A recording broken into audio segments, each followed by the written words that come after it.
how I began my story, my journey rather, to starting Feed. I was a sophomore in college, and at the time just about to declare my major in anthropology. Coming from a family with a political history, I had a bit of this strange spotlight all of a sudden, and I felt very awkward about it because I didn't feel I had earned it.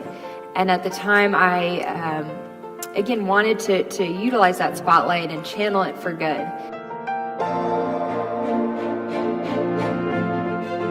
They were at the time looking to start a Students Fighting World Hunger campaign, which was a way to activate young people on the fight to end world hunger, which again is this massive and abstract and overwhelming issue, which I just hopefully illustrated to you.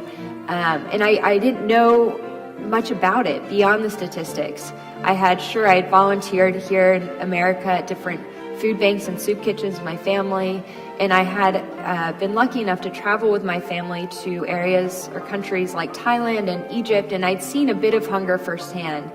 But I had not gone through the lens with a humanitarian agency to developing countries specifically to learn about the issues on the ground.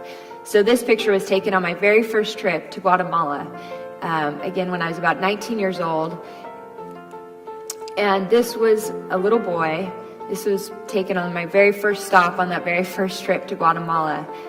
The first place the UN World Food Program, and the UN World Food Program, actually, to back up, they're the largest humanitarian agency in the world, yet no one really knows of them. They deliver food around the world to the poorest of countries in situations of natural disaster, refugee camps, and just kind of daily upkeep for families and communities. This little boy I met at a therapeutic feeding center, and a therapeutic feeding center is a place where children are taken when they're severely malnourished.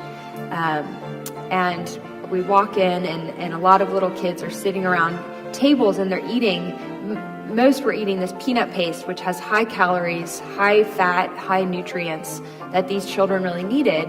And it really, took me aback, because these children, which I expected, children are universally, no matter what language they speak, so fun and curious and playful, and just have this kind of energy and spirit. And the children I met at this therapeutic feeding center on this first visit were extremely tired and lethargic and sort of glossy-eyed and not as engaged as what you would expect children to be. And it really was the physical effects of hunger. These children didn't have the energy or even the mental capacity to engage. They were sitting there, whether they were able to feed themselves or even being spoon-fed by their parents or by nurses, in order to get them their strength back. And as we were leaving, a mother came out with her son and handed me her son and said, "I want you to meet my son. He's in, very bad shape." This is all through a translator. And literally handed me the boy. And I don't know how old you would guess this boy to be, but he's actually 7 years old, which is shocking. And sorry. And I would have guessed he was 3 at most. He was so small and really writhing in pain. He was physically in pain. You could tell because of hunger. Make your purchases count. So obviously everyone here is smart and thoughtful, and it takes, effort, and it takes work to seek out products, seek out companies that are eco-friendly, that give back.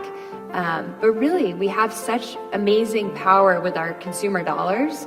So to consciously every day channel that towards good, whether it's buying a feed product, whether it's buying a Tom's shoe, whether it's buying from these companies that have this core give back mission as part of what they're doing, or whether it's volunteering your time and getting involved in other ways too, or supporting or joining up with companies for the young people in the back that really have that as core to their mission.